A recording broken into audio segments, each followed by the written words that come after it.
Not on combat bent, nor a foeman in search, was this priest-led and woman-officered company, yet their music played martial tunes, and, to judge by the eyes and carriage of some Miss Keeldar, for instance, these sounds awoke, if not a martial, yet a longing spirit. Old Helstone, turning by chance, looked into her face, and he laughed, and she laughed at him. "There is no battle in prospect," he said. "Our country does not want us to fight for it. No foe or tyrant is questioning or threatening our liberty. There is nothing to be done. We are only taking a walk. Keep your hand on the reins, Captain, and slack the fire of that spirit. It is not wanted, the more's the pity." "Take your own advice, Doctor," was Shirley's response. To Caroline she murmured, "I'll borrow of imagination what reality will not give me. We are not soldiers, bloodshed is not my desire, or if we are soldiers of the cross. Time has rolled back some hundreds of years, and we are bound on a pilgrimage to Palestine. But no, that is too visionary. I need a sterner dream. We are lowlanders of Scotland, following a covenanting captain up into the hills to hold a meeting out of the reach of persecuting troopers. We know that battle may follow prayer, and as we believe that in the worst issue of battle heaven must be our reward, we are ready and willing to redden the peat moss with our blood. That music stirs my soul, it wakens all my life, it makes my heart beat, not with its temperate daily pulse, but with a new, thrilling vigor. I almost long for danger, for a faith, a land, or at least a lover to defend." "Look, Shirley," interrupted Caroline. "What is that red speck above Stilbro Brow? You have keener sight than I. Just turn your eagle eye to it." Miss Keeldar looked.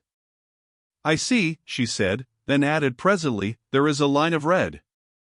"They are soldiers, cavalry soldiers," she subjoined quickly. "They ride fast. There are 6 of them. They will pass us." "No, they have turned off to the right. They saw our procession, and avoid it by making a circuit." "Where are they going?" "Perhaps they are only exercising their horses." "Perhaps so. We see them no more now." Mr. Helstone here spoke. "We shall pass through Royd Lane, to reach Nunneley Common by a short-cut," said he. And into the straits of Royd Lane they accordingly defiled. It was very narrow, so narrow that only 2 could walk abreast without falling into the ditch which ran along each side. They had gained the middle of it, when excitement became obvious in the clerical commanders. Boltby's spectacles and Helstone's Rehoboam were agitated, the curates nudged each other, Mr. Hall turned to the ladies and smiled. "What is the matter?" was the demand. He pointed with his staff to the end of the lane before them. Lo and behold!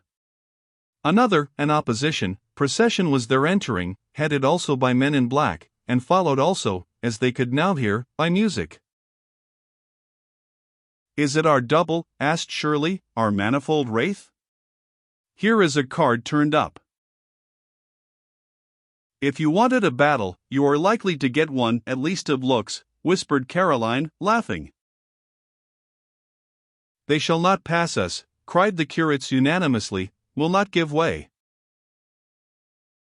"Give way," retorted Helstone sternly, turning round, "who talks of giving way? You, boys, mind what you are about. The ladies, I know, will be firm. I can trust them. There is not a churchwoman here but will stand her ground against these folks, for the honor of the establishment. What does Miss Keeldar say?" "She asks what is it?" The dissenting in Methodist schools, the Baptists, Independents, and Wesleyans, joined in unholy alliance, and turning purposely into this lane with the intention of obstructing our march and driving us back. "Bad manners," said Shirley, "and I hate bad manners. Of course, they must have a lesson." "A lesson in politeness," suggested Mr. Hall, who was ever for peace, not an example of rudeness. Old Helstone moved on. Quickening his step, he marched some yards in advance of his company. He had nearly reached the other sable leaders, when he who appeared to act as the hostile commander-in-chief, a large, greasy man, with black hair combed flat on his forehead, called a halt. The procession paused. He drew forth a hymn book, gave out a verse, set a tune, and they all struck up the most dolorous of canticles. Helstone signed to his bands. They clashed out with all the power of brass. He desired them to play Rule, Britannia, and ordered the children to join in vocally, which they did with enthusiastic spirit. The enemy was sung and stormed down, his psalm quelled. As far as noise went, he was conquered. "Now, follow me," exclaimed Helstone, not at a run, but at a firm, smart pace. "Be steady, every child and woman of you. Keep together.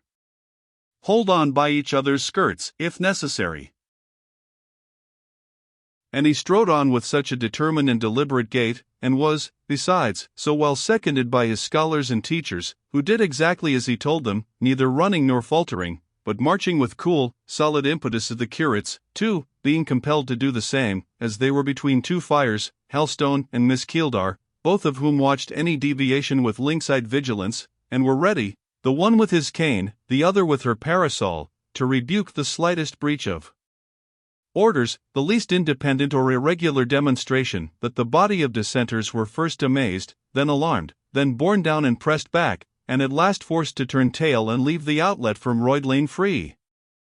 Boltby suffered in the onslaught, but Helstone and Malone, between them, held him up, and brought him through the business, whole in limb, though sorely tried in wind. The fat dissenter who had given out the hymn was left sitting in the ditch. He was a spirit merchant by trade, a leader of the nonconformists, and, it was said, drank more water in that one afternoon than he had swallowed for a 12-month before. Mr. Hall had taken care of Caroline, and Caroline of him. He and Miss Ainley made their own quiet comments to each other afterwards on the incident. Miss Keeldar and Mr. Helstone shook hands heartily when they had fairly got the whole party through the lane. The curates began to exult, but Mr. Helstone presently put the curb on their innocent spirits. He remarked that they never had sense to know what to say, and had better hold their tongues, and he reminded them that the business was none of their managing. About 3:30 the procession turned back, and at 4 once more regained the starting place. Long lines of benches were arranged in the close-shorn fields round the school. There the children were seated, and huge baskets, covered up with white cloths, and great smoking tin vessels were brought out. Ere the distribution of good things commenced, a brief grace was pronounced by Mr. Hall and sung by the children. Their young voices sounded melodious, even touching, in the open air. Large currant buns and hot, well-sweetened tea were then administered in the proper spirit of liberality. No stinting was permitted on this day, at least, the rule for each child's allowance being that it was to have about twice as much as it could possibly eat, thus leaving a reserve to be carried home for such as age, sickness, or other impediment prevented from coming to the feast.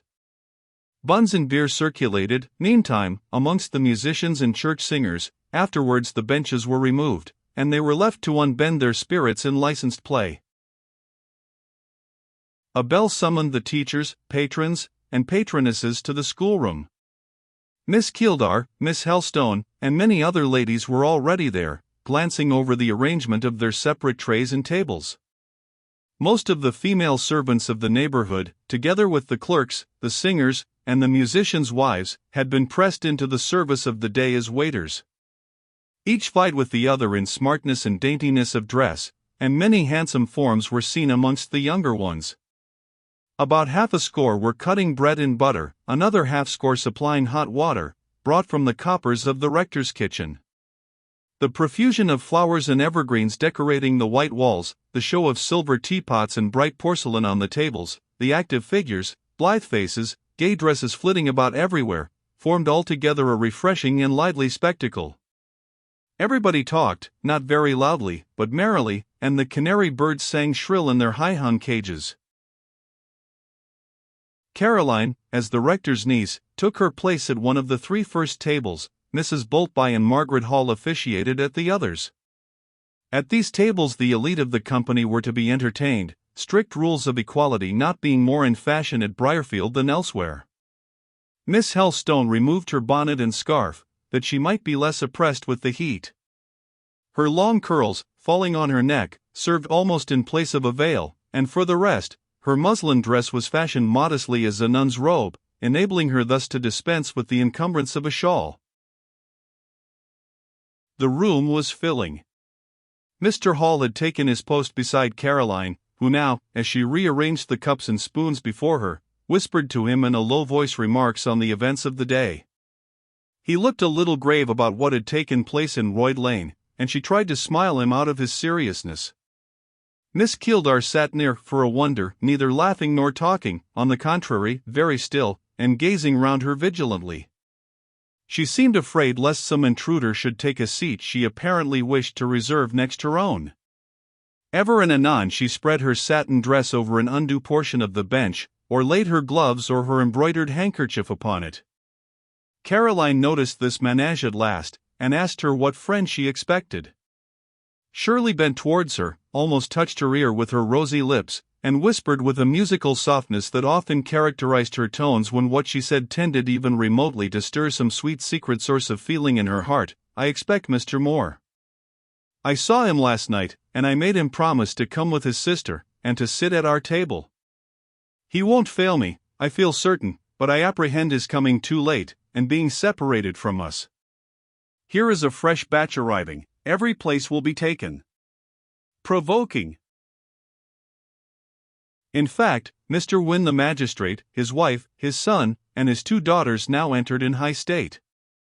They were Briarfield gentry.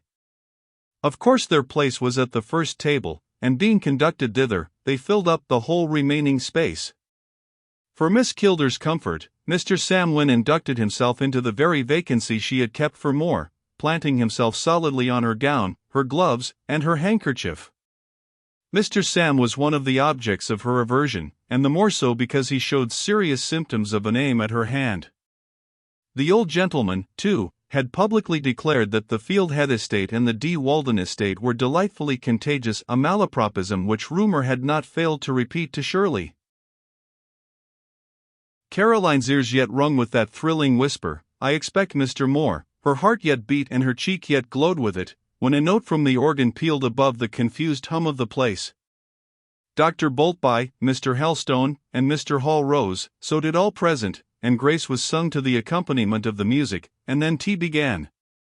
She was kept too busy with her office for a while to have leisure for looking round, but the last cup being filled, she threw a restless glance over the room. There were some ladies and several gentlemen standing about yet unaccommodated with seats. Amidst a group she recognized her spinster friend, Miss Mann, whom the fine weather had tempted, or some urgent friend had persuaded, to leave her drear solitude for 1 hour of social enjoyment. Miss Mann looked tired of standing. A lady in a yellow bonnet brought her a chair. Caroline knew well that chapeau and satin jaune, she knew the black hair, and the kindly though rather opinionated and froward-looking face under it, she knew that robe de soie noire, she knew even that shawl gris de lin, she knew, in short, Hortense Moore, and she wanted to jump up and run to her and kiss her, to give her 1 embrace for her own sake and 2 for her brother's. She half rose, indeed, with a smothered exclamation, and perhaps, for the impulse was very strong, she would have run across the room and actually saluted her, but a hand replaced her in her seat, and a voice behind her whispered, "Wait till after tea, Lena, and then I'll bring her to you." And when she could look up she did, and there was Robert himself close behind, smiling at her eagerness, looking better than she had ever seen him looking, indeed, to her partial eyes, so very handsome that she dared not trust herself to hazard a second glance, for his image struck on her vision with painful brightness, and pictured itself on her memory as vividly as if daguerreotyped by a pencil of keen lightning. He moved on, and spoke to Miss Keeldar. Shirley, irritated by some unwelcome attentions from Sam Wynne, and by the fact of that gentleman being still seated on her gloves and handkerchief, and probably, also, by Moore's want of punctuality, was by no means in good humor. She first shrugged her shoulders at him, and then she said a bitter word or two about his insupportable tardiness. Moore neither apologized nor retorted. He stood near her quietly, as if waiting to see whether she would recover her temper, which she did in little more than 3 minutes, indicating the change by offering him her hand. Moore took it with a smile, half corrective, half grateful. The slightest possible shake of the head delicately marked the former quality. It is probable a gentle pressure indicated the latter. "You may sit where you can now, Mr. Moore," said Shirley, also smiling.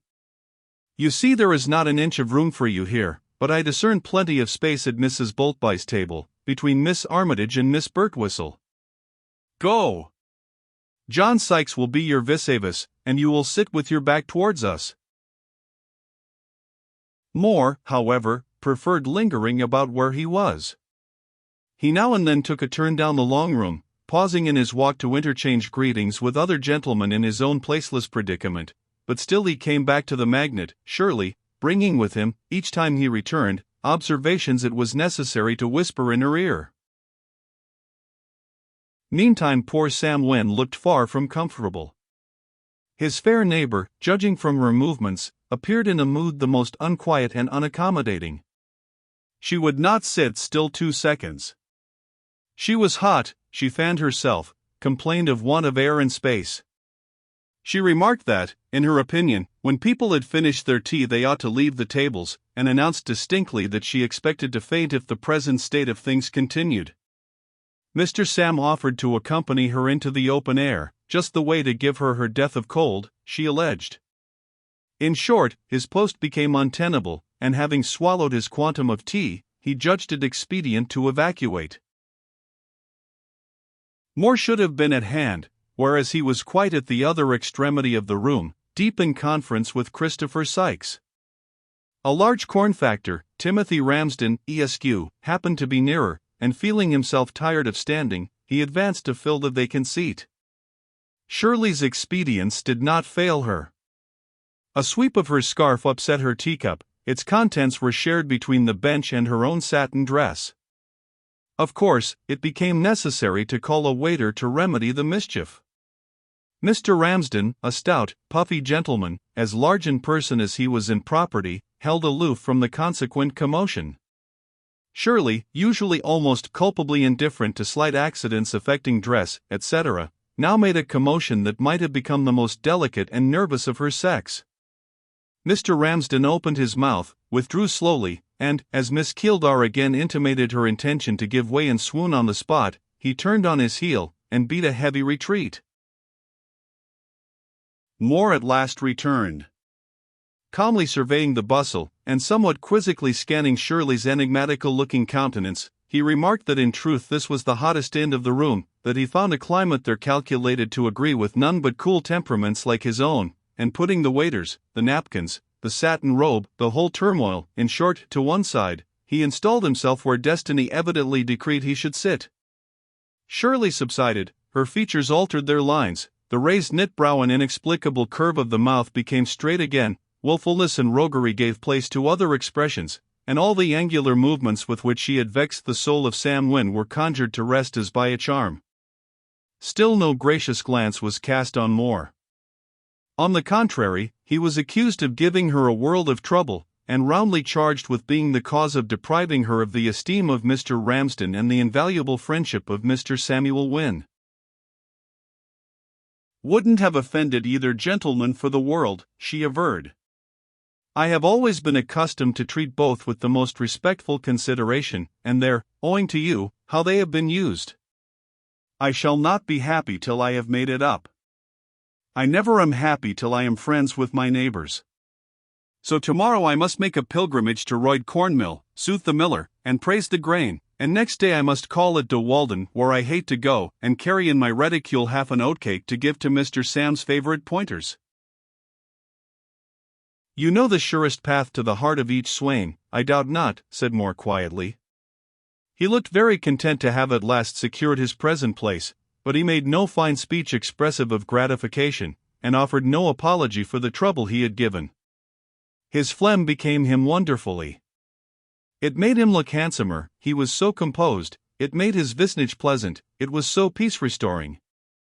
You would not have thought, to look at him, that he was a poor, struggling man seated beside a rich woman. The calm of equality stilled his aspect. Perhaps that calm, too, reigned in his soul. Now and then, from the way in which he looked down on Miss Keeldar as he addressed her, you would have fancied his station towered above hers as much as his stature did. Almost stern lights sometimes crossed his brow and gleamed in his eyes. Their conversation had become animated, though it was confined to a low key. She was urging him with questions. Evidently he refused to her curiosity all the gratification it demanded.